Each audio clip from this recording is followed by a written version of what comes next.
ओम शांति। 7 जनवरी 2021 की प्रतिमुरली बाप दादा की साकार महावाक्य है। बाबा बोले, मीठे बच्चे, जब यह भारत स्वर्ग था तब तुम घोर सोजरे में थे। अभी अंधियारा है, फिर सोजरे में चलो। प्रश्न है, बाप अपने बच्चों को कौन सी एक कहानी सुनाने आए हैं? उत्तर में बाबा ने कहा, बाबा कहते, मीठे बच्चे, मैं तुम्हें 84 जन्मों की कहानी सुनाता हूँ। तुम जब पहले पहले जन्म में थे तो एक ही देवी धर्म था।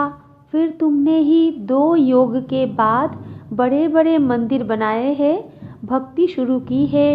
अभी तुम्हारा यह अंत के भी अंत का जन्म है। तुमने पुकारा, दुख हरता सुख करता आओ, अब मैं आया हूँ। गीत है, आज अंधेरे में है इंसान। ओम शांति। तुम बच्चे जानते हो, अभी यह कलियुगी दुनिया है, सब अंधियारे में है।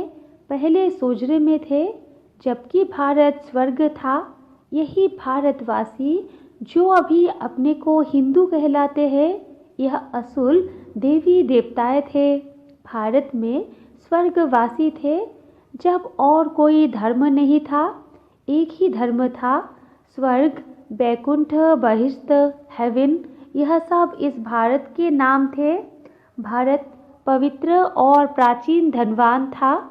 अभी तो भारत कंगाल है, क्योंकि अभी कलयुग है। तुम जानते हो, हम अंधियारे में हैं। जब स्वर्ग में थे तो सोजरे में थे। स्वर्ग के राज राजेश्वर, राज राजेश्वरी श्री लक्ष्मी नारायण थे। उसको सुखधाम कहा जाता है। बाप से ही तुमको स्वर्ग का वर्षा लेना है, जिसको जीवन मुक्ति कहा जाता है। अभी तो सब जीवन बंध में है। खास भारत और आम दुनिया रावण की जेल में, शोक वाटिका में है। ऐसे नहीं, रावण सिर्फ लंका में था और राम भारत में था। उसने आकर सीता चुराई। यह तो सब है दंत कथाएं। गीता है मुख। सर्व शास्त्रों शिरोमणि श्रीमत अर्थात भगवत की सुनाई हुई है। भारत में मनुष्य तो कोई की सद्गति कर नहीं सकते। सतयुग में थे जीवन मुक्त देवी देवताएं, जिन्होंने यह वर्षा कलयुग अंत में पाया था। भारतवासियों को यह पता नहीं है, न कोई शास्त्र में है। शास्त्रों में है भक्ति मार्ग का ज्ञान, सद्गति मार्ग का ज्ञान मनुष्य मात्र में बिल्कुल है नहीं। सब भक्ति सिखलाने वाले हैं। कहेंगे शास्त्र पढ़ो, दान पुण्य करो। यह भक्ति द्वापर से चली आती है। सतयुग और त्रेता में है ज्ञान की प्रारब्ध। ऐसे नहीं कि वहाँ भी यह ज्ञान चलता आता है। यह जो वर्षा भारत को था, वो बाप से संगम योग पर ही मिला था, जो फिर अभी तुमको मिल रहा है। भारतवासी जब नरकवासी बेहद दुखी बन जाते हैं, तब पुकारते हैं, हे पतित पावन, दुख हरता सुख करता। किसका? सर्व का, क्योंकि भारत खास, दुनिया आम, सब में 5 विकार है। बाप है पतित पावन। बाप कहते हैं, मैं कल्प कल्प कल्प के संगम पर आता हूँ, सर्व का सद्गति दाता बनता हूँ। अहिल्याए गणिकाए और जो गुरु लोग हैं, उन सबका उद्धार मुझे ही करना पड़ता है, क्योंकि यह तो है ही पतित दुनिया, पावन दुनिया। सतयुग को कहा जाता है। भारत में इन लक्ष्मी नारायण का राज्य था। भारतवासी यह नहीं जानते कि यह स्वर्ग के मालिक थे। पतित खंड माना झूठ खंड, पावन खंड माना सच खंड। भारत पावन खंड था। यह भारत है अविनाशी खंड, जो कभी विनाश नहीं होता है। जब इनका माना लक्ष्मी नारायण का राज्य था, तो और कोई खंड थे नहीं, वो सभी बाद में आते हैं। मनुष्य ने तो कल्प लाखों वर्ष का लिख दिया है। बाप कहते हैं, कल्प की आयु 5000 वर्ष है। वो फिर कह देते, मनुष्य 84 लाख जन्म लेते हैं। मनुष्य को कुत्ता, बिल्ली, गधा आदि सब बना दिया है, परंतु कुत्ते बिल्ली का जन्म अलग है। 84 लाख वैरायटी है, मनुष्य की तो वैरायटी एक ही है, उनके ही 84 जन्म है। बाप कहते हैं, भारतवासी अपने धर्म को ड्रामा प्लान अनुसार भूल गए हैं। कलयुग अंत में बिल्कुल ही पतित बन पड़े हैं। फिर बाप संगम पर आकर पावन बनाते हैं। इसको कहा जाता है दुखधाम, फिर भारत सुखधाम होगा। बाप कहते हैं, हे बच्चों, तुम भारतवासी स्वर्गवासी थे, फिर तुम 84 जन्मों की सीढ़ी उतरते हो। सतो से रजो तमो में जरूर आना है। तुम देवताओं जैसा धनवान, ever happy, ever healthy, wealthy कोई नहीं होता। भारत कितना साहूकार था, हीरे जवाहरात तो पत्थरों मिसल थे। 2 युग बाद भक्ति मार्ग में इतने बड़े बड़े मंदिर बनाते हैं। वो भी कितने भारी मंदिर बनाए। सोमनाथ का मंदिर बड़े से बड़ा था, सिर्फ एक मंदिर तो नहीं होगा ना, और भी राजाओं के मंदिर थे, कितना लूट कर ले गए हैं। बाप तुम बच्चों को स्मृति दिलाते हैं, तुमको कितना साहूकार बनाया था।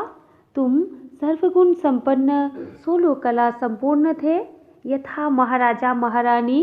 उन्हों को भगवान भगवती भी कह सकते हैं, परंतु बाप ने समझाया है, भगवान एक है, वो बाप है। सिर्फ ईश्वर बाप प्रभु कहने से भी याद नहीं आता कि वो सभी आत्माओं का बाप है।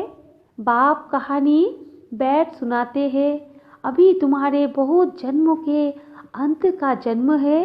एक की बात नहीं है, न कोई युद्ध का मैदान आदि है। भारतवासी यह भूल गए हैं कि उन्हों का राज्य था। सतयुग की आयु लंबी कर देने से बहुत दूर ले गए हैं। बाप आकर समझाते हैं, मनुष्य को भगवान नहीं कह सकते, मनुष्य किसी की सद्गति नहीं कर सकते। कहावत है, सर्व का सद्गति दाता, पतितों का पावन करता एक है। एक ही सच्चा बाबा है जो सचखंड की स्थापना करने वाला है। पूजा भी करते हैं, परंतु भक्ति मार्ग में तुम जिसकी पूजा करते आए हो, एक की भी बायोग्राफी को नहीं जानते।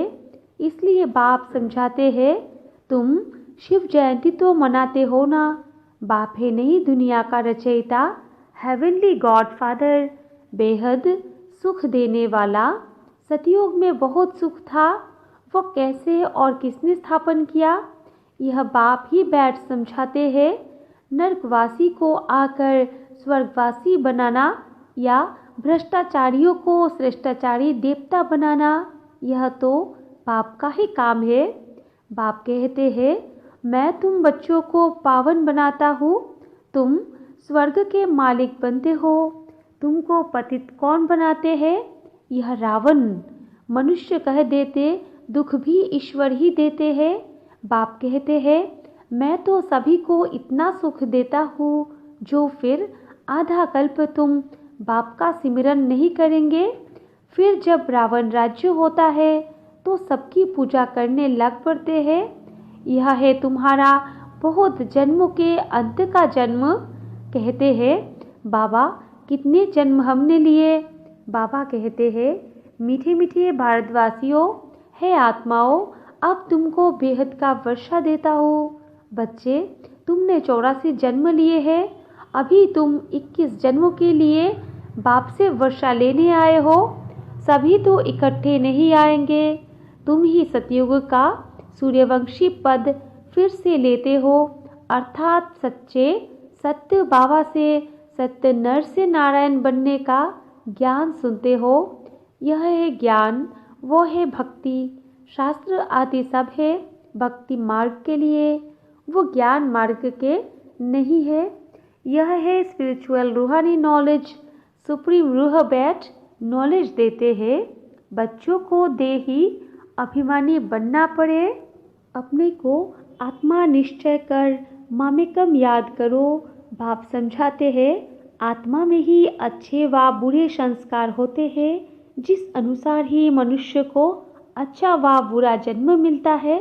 बाप बैठ समझाते हैं, यह जो पावन था अंतिम जन्म में पतित है, तदत्वम मुझ बाप को इस पुरानी रावण की दुनिया में आना पड़ता है। आना भी उस तन में है जो फिर पहले नंबर में जाना है। सूर्यवंशी ही पूरे 84 जन्म लेते हैं। यह है ब्रह्मा और ब्रह्मावंशी ब्राह्मण। बाप समझाते तो रोज है, पत्थर बुद्धि को पारस बुद्धि बनाना मासी का घर नहीं है। हे आत्माएं, आप देही अभिमानी बनो। हे आत्माएं, एक बाप को याद करो और राजाई को याद करो।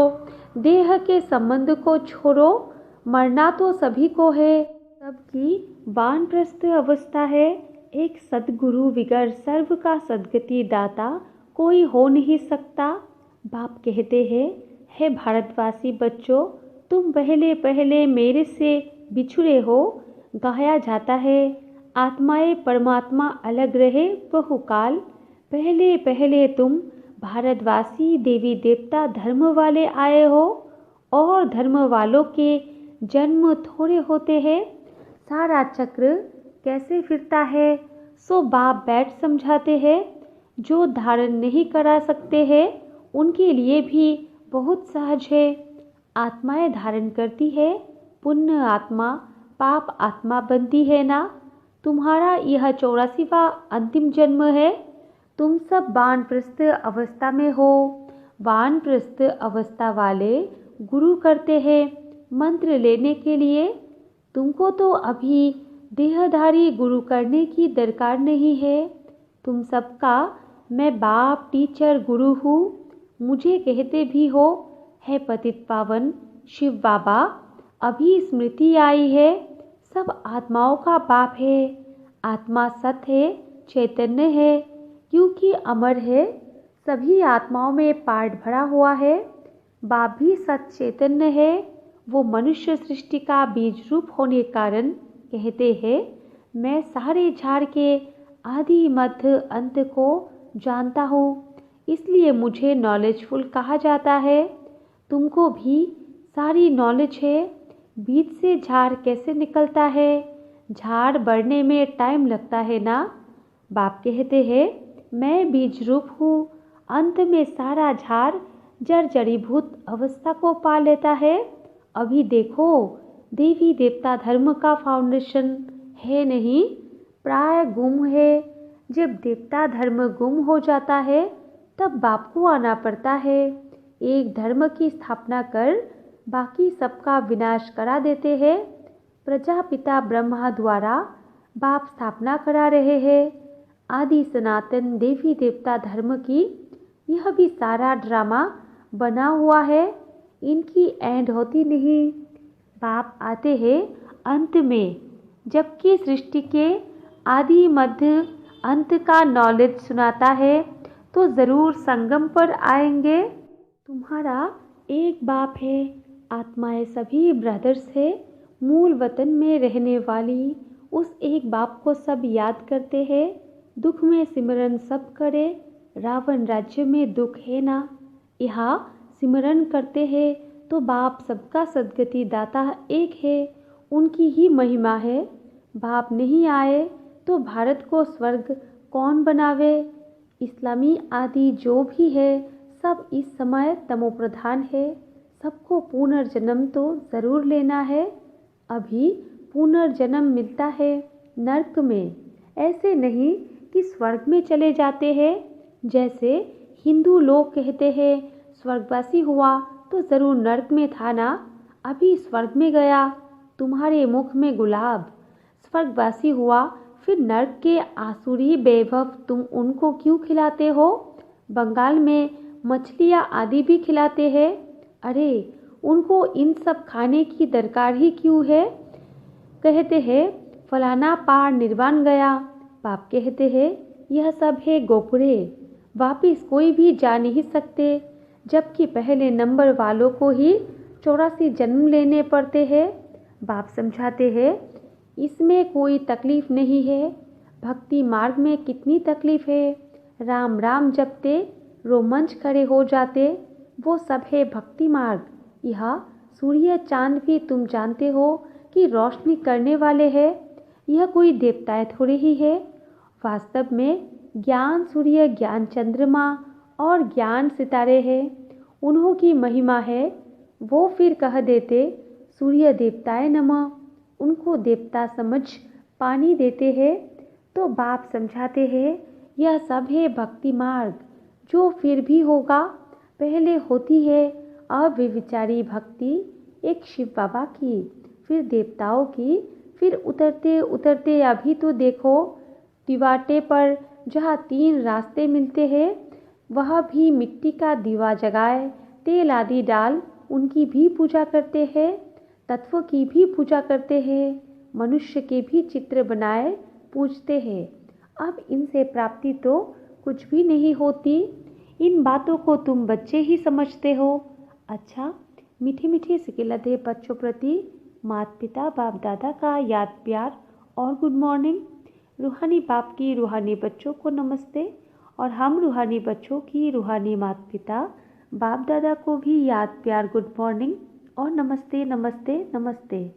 धारणा के लिए मुख्य सार 1 नंबर पॉइंट है, आत्मा से बुरे संस्कारों को निकालने के लिए देही अभिमानी रहने का अभ्यास करना है।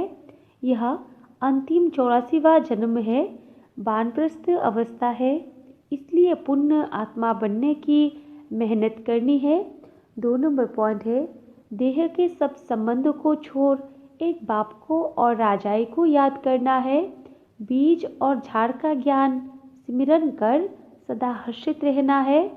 वरदान है, विश्व परिवर्तन के श्रेष्ठ कार्य की जिम्मेवारी निभाते हुए डबल लाइट रहने वाले आधार मूर्त भव विस्तार में है।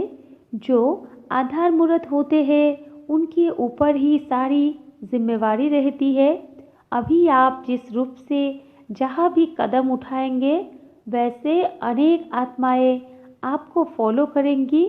यह जिम्मेवारी है, लेकिन यह जिम्मेवारी अवस्था को बनाने में बहुत मदद करती है, क्योंकि इससे अनेक आत्माओं की आशीर्वाद मिलती है, जिस कारण जिम्मेवारी हल्की हो जाती है। यह जिम्मेवारी थकावट मिटाने वाली है। और स्लोगन है, दिल और दिमाग दोनों का बैलेंस रख सेवा करने से सफलता मिलती है। अच्छा, ओम शांति।